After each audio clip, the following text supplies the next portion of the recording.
Donc on va commencer par la levalloise. Donc là on a encore les deux visuels qui coexistent.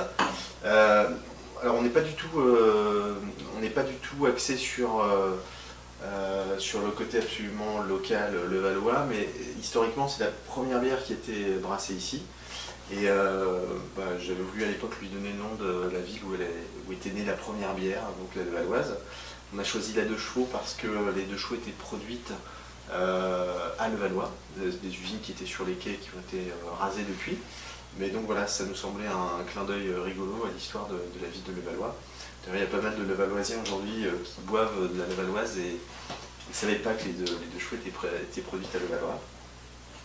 Donc on est sur une bière de type American Pale Ale, c'est-à-dire qu'on va la brasser avec du malt pils et du malt pale également, ce qui lui donne une coloration, un petit peu de malt caramel aussi, ce qui va lui donner une coloration un petit peu ambrée, c'est vrai qu'on n'aime pas dorée, voilà, dorée, blonde dorée.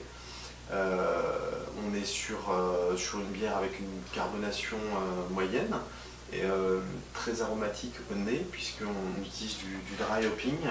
Donc la technique de dry hopping, ça consiste à rajouter bien entendu des houblons pendant la phase de préparation de la bière et la phase d'ébullition, mais le dry hopping consiste à rajouter en plus, pendant la fermentation, pendant la deuxième partie de la fermentation, du houblon directement, on appelle ça du houblonnage accru, dans la cuve. Donc là on a des notes qui sont apportées aussi par le dry hopping, qui sont des notes de fruits. Alors après c'est très difficile les perceptions de fruits, moi je dirais mangue, fruits de la passion, agrumes plutôt, notamment avec la Mario qui apporte ce type de notes. On est sur une bière qui fait 5,7 degrés et qui est donc une bière plutôt de dégustation et qui a une bonne amertume en bouche. Donc c'est vrai que c'est notre bière que je qualifierais un petit peu d'entrée de gamme et pourtant pour les personnes qui vont la découvrir à travers le coffret, vous allez voir que c'est déjà une bière qui a une bonne longueur en bouche. Sur les accords mets et bière, toi tu es plus fort que moi sur les accords mets et bière. Moi j'ai eu l'occasion de la tester avec des accords de volaille par exemple. Oui. C'est quelque chose qui peut bien s'en sortir.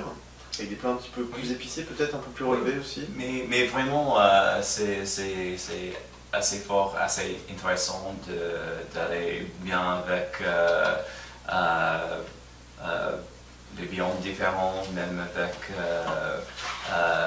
les cuisines asiatiques, thaïlandais, chinois. C'est avec le côté aromatique, épicé, je trouve que ça marche bien. Ouais, ce qui est intéressant avec les épices, c'est que ça rehausse, avec les épices et l'amertume en fait. Oui. L'amertume vient soutenir vraiment toutes ces notes épicées.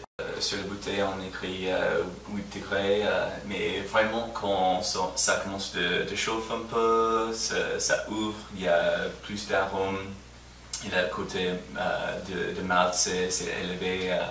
Et oui, avec vraiment toutes nos bières qu'on vous présente, juste plus chaud que la température des frigos, bien sûr, mais pas chaud. C'est vrai qu'on a l'habitude en France souvent de boire les bières trop fraîches, sorties du frigo, et ça neutralise complètement les papilles. Donc, c'est bien de commencer par quelque chose d'assez frais, mais surtout de bien laisser le temps à la bière de se réchauffer un petit peu dans le verre pour voir la progression. Et puis bien entendu de la boire dans un verre approprié. Donc je pense que les personnes qui sont habituées au coffret ont l'habitude, mais bien sûr une bière de dégustation ça se boit pas au goulot dans la bouteille, bien entendu, et puis de préférence dans un verre à pied, de façon à laisser un petit peu se développer les arômes et puis pas trop réchauffer la bière avec sa main. Si on n'a pas un bon verre à bière à la maison, un bon verre à vin fait tout à fait l'affaire. On a gagné la médaille argent l'année dernière à Saint-Nicolas-de-Port, mais c'était l'ancien brassage fait ici en Levallois-Perret, et cette année on a gagné le Forquet d'or pour la version brassée Brasserie Vallée des Chevreuses. Oui, très content. Oui, très content. Ouais, déjà le fait d'avoir une médaille, ça fait bien entendu super plaisir. Et d'autant plus de voir la progression et de voir qu'en apprenant à travailler aux côtés de professionnels comme Emmanuel Ray, qui est le brasseur de la Vallée de Chevreuse, ben on arrive à... Les gens étaient très contents de la médaille d'argent qui était brassée ici, dans ce local.